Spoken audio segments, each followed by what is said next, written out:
आपल्याला नेहमी शिकवले जाते की स्वतंत्र बना, कोणावरही अवलंबून राहू नका.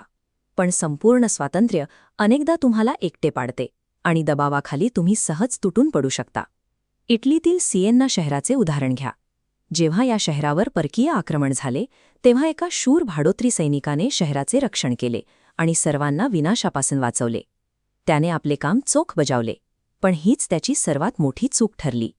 एकदा शहर सुरक्षित झाल्यावर त्याचे सर्व महत्त्व संपले. सिएन्नाच्या नागरिकांसाठी त्याचा कोणताही उपयोग उरला नाही. तो आता त्यांच्यासाठी फक्त एक आर्थिक ओझे बनला होता. त्याला पैसे देण्याऐवजी किंवा सन्मान देण्याऐवजी नागरिकांनी थेट त्याचा वध केला आणि एका मृत संरक्षक दैवताप्रमाणे त्याची पूजा करणे त्यांना अधिक सोपे आणि स्वस्थ वाटले. आणि इथेच रॉबर्ट ग्रीन यांच्या द 48 लॉज ऑफ पॉवरमधील 11वा नियम लागू होतो. लोकांना तुमच्यावर अवलंबून राहायला शिकाच. फक्त उपयोगी असणे ही एक तात्पुरती अवस्था आहे. तुमचे काम संपले की तुम्हाला सहज मार्गातून हटवले जाते. टिकून राहायचे असेल तर तुम्हाला अशी परिस्थिती निर्माण करावी लागेल जिथे तुमच्या नसण्याने लोकांना त्वरित आणि भयंकर नुकसान सहन करावे लागेल. फ्रान्सचा सम्राट 11वा लुई आणि त्याचा राजज्योतिषी यांची कथा पाहूया. हा राजा अत्यंत संशयी आणि सतत भीतीखाली वावरणारा होता. जेव्हा या राजज्योतिषाने राणीच्या मृत्यूची अचूक वेळ वर्तवली आणि ती खरी ठरली तेव्हा राजाने त्याचे आभार मानले नाहीत. उलट राजा घाबरला. त्याला वाटले की हा माणूस खूप काही जाणतो आणि आपल्या सत्तेसाठी एक मोठा धोका आहे. राजाने ज्योतिषाला एका उंच मनोऱ्यातील दालनात बोलावले. दाराबाहेर मारेकरी उभे होते. राजाच्या एका इशाऱ्यावर ते ज्योतिषाला खिडकीतून 100 फूट खाली फेकून देणार होते. मारेकऱ्यांना इशारा करण्यापूर्वी राजाने हसत त्याला एक शेवटचा प्रश्न विचारला. तू सर्वांचे भविष्य जाणतोस, सांग तुझा मृत्यू कधी आणि कसा होणार? ज्योतिषाने अत्यंत शांतपणे राजाच्या डोळ्यात पाहत उत्तर दिले. महाराज, मी तुमच्या मृत्यूच्या नेमके 3 दिवस आधी मरणार आहे. हे ऐकताच राजा गर्भगळीत झाला. त्याने मृत्यूदंड लगेच रद्द केला. तिथून पुढे लुई जिवंत असेपर्यंत त्याने ज्योतिषाला सर्वोत्तम वैद्यकीय उपचार आणि जन्मभर संरक्षण दिले. जेव्हा तुमच्या वरिष्ठांना वाटते की त्यांचे स्वतःचे अस्तित्व तुमच्यावर अवलंबून आहे तेव्हा ते तुमचे काहीही बिघडवू शकत नाहीत. आता हीच रणनीती आजच्या कॉर्पोरेट जगाशी जोडून पाहूया. इथे जीवनाचा नाही तर आर्थिक अस्तित्वाचा प्रश्न असतो. याला आपण अपरिहार्य कर्मचारी म्हणजेच इंडिस्पेन्सिबल एम्प्लॉई म्हणूया. या कर्मचाऱ्याचा बॉस त्याचा प्रचंड तिरस्कार करतो.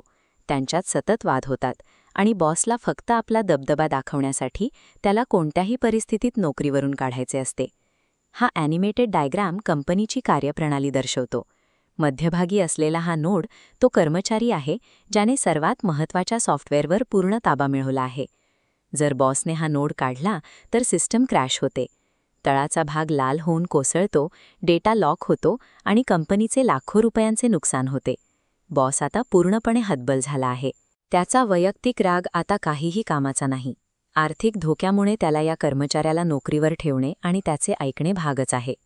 एक संशयी मध्ययुगीन राजा असो किंवा आजचा आक्रमक सीईओ, दोघांनाही एकाच मानसिक अस्त्रानं बांधता येतं. जर तुम्ही त्यांच्या सर्वात महत्त्वाच्या गोष्टीवर नियंत्रण मिळवलंत तर तुम्ही त्यांच्या सत्तेला निष्प्रभ करता. जर तुम्ही तुमच्या कामात फक्त चांगले असाल तर तुम्ही धोक्यात आहात. तुमचे वरिष्ठ कधीही तुमच्या जागी एखादा तरुण, कमी पगार घेणारा आणि त्यांच्या तालावर नाचणारा माणूस शोधू शकतात. म्हणूनच पॉवरचा हा अंतिम नियम कायम लक्षात ठेवा. जगावर सत्ता गाजवणारी प्रबळ शक्ती म्हणजे गरज. ही गरज तुम्ही 2 प्रकारे निर्माण करू शकता. पहिले म्हणजे मायकल अँजेलोसारखे अद्वितीय कौशल्य.